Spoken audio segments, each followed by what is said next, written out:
My question to you really was UEFA President Alexander Ceferin right to correct Jurgen Klopp? For those who don't know, Ceferin has revealed that he actually lifted his phone and called Jurgen Klopp to correct Klopp following his criticism of the Champions League final ticket allocation and pricing. Very soon Liverpool go head-to-head with Real Madrid. Now, he made the point that Liverpool and Real Madrid will receive the vast majority of the ticket sale revenue, 93.5% of it, not UEFA. Remember last week, Simon, Klopp backed the Liverpool fans group Spirit of Shankly after it accused UEFA of ripping off fans hoping to get to the final. Yeah. Was Ceferin right to put Klopp right on the phone? Look, if he wants to pick up the phone to Jurgen Klopp and give Jurgen Klopp that amount of credence, then that's up to him. He is right to correct him. Whether he feels the necessity to pick up the phone to a coach and explain to the coach rather than the commercial side of Liverpool Football Club. Look, I grow weary of this sort of analysis of why things are distributed the way they are. Hasn't it dropped in the minds of these football managers and players that the amount of money that they're getting for being footballers and football managers must come from somewhere? And it must come from the fact that games like this will have a trade-off that the fans have to understand. They might not like it, but they are the ones that are screaming for the £100 million transfers, for the £400,000 a week wages. In most of these football clubs that are losing money, where do you think it comes from? I'll tell you where it comes from. It comes from the people that spend hundreds of millions of pounds sponsoring and getting their brands advertised in Europa or Champions League finals and around that. And that's why these people, whether we like it or not, are being given these tickets. Right. And you can't have it both ways. OK, well, let's hear from Ceferin. This is why he called Klopp. I explained the same thing to one of the coaches of the two teams a couple of days ago, and I can do it here. I explained it to him a bit more. It took much more time because I went to every single number. Let me explain it how it goes here. First of all, from the revenues from the finals, UEFA gets 6.5% and 93.5% goes to the clubs.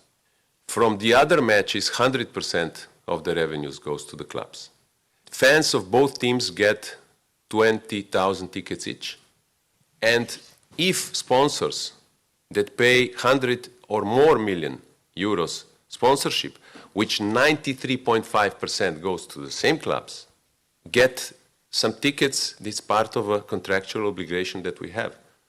And UEFA doesn't get more tickets than the others. Some tickets go to the market, some tickets go to the fans, some tickets go to the partners. It's not UEFA. I'm not giving tickets for free to my friends or sell it to my friends. It's the system that works, and clubs couldn't function differently.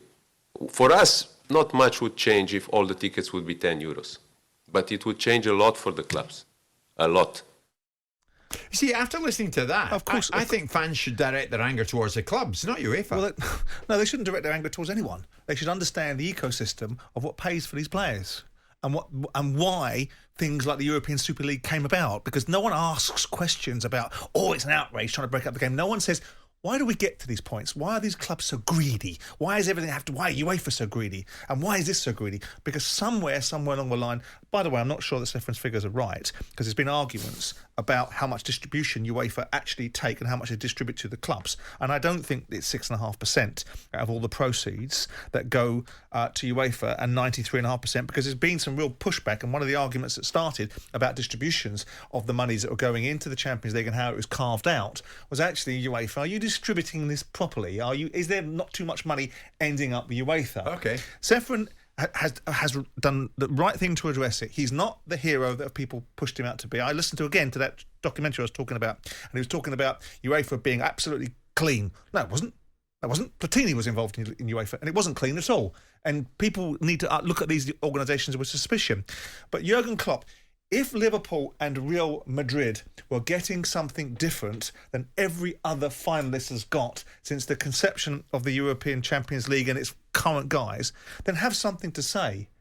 But I don't understand. I get so weary of listening to these football people saying, well, why can't we have this? And why can't we have... I tell you why you can't have it. Because you've taken all the bleeding money out of the room and someone's got to pay for it. And that means these sponsors that none of us want there. I don't want 20,000 sponsors sitting there. But if they've put hundreds of millions of pounds into sponsoring it, they're going to get something back, aren't they? They've every right to sit there. So within reason, they have every right to sit Yeah. there. Now, the pricing policy is the pricing policy. And the Liverpool fans are unhappy with that. Well, every time you want Mo Salah to get another £400,000 a week contract, it isn't just John Henry's job to pay for it. It's not just his job, it's football. And if you want football to continue to buy players at £100 million and to give Erling Haaland £400,000 a week and whatever the hell else you want, right? Someone, somewhere's got to pay for it. And I'm no admirer of Ceferin. I'm no admirer of the UEFA organisation full stop. Yeah, but he's done well here clarifying this. What he's done is he's shut someone's nonsense up.